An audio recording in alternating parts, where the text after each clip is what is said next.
So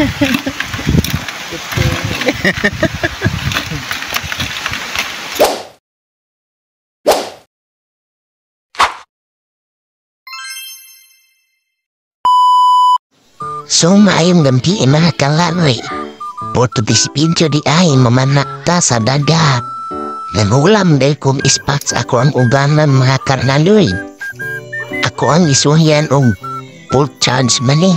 Kusog ba maning ispat mga kalaloy, pwede pa rin natong gamiton. Pag umanday na kong ispat sa ako ang ugangan mga kalaloy, nilakaw namin. Kunya parabot sa unahan mga kalaloy, kakita mamitindahan mo nang nihatid sa pudni. Ug shout out ko sa akong mga classmates sa una nga dirian ng tambay. Mao nang iditso na pud may paditso sa baybay. Unya giabot na may sa spot nga mo ang kumanan, mao nang kami na ginahinay.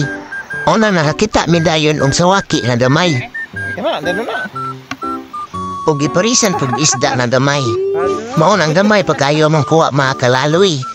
Mao nang sige migliklik diri sa mga bato kay basig na ay mga kasag.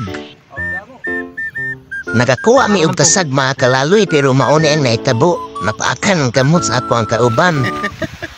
Sakit kayo na mga kalaloy kiniduot sa ang paak. So maura na yung kuha mga kalaloy. Mauna nga tuan ang lutuon kay kutas na kaayo. Mauday nang wala na ko gipakita ang aktual na pagkakuha na mo sa alimango mga kalaloy kay ulam ko'y mawawit sa ako ang cellphone. So muna to mga kalaloy naluto na dyan ang mga alimango. So maoron itong mga kalaloy mo kaon sa po sa akong tunog to. Kung sa wala pa di makapalo sa akong page palo kung palo yung updated ka sa akong mga video. Dadan salamat.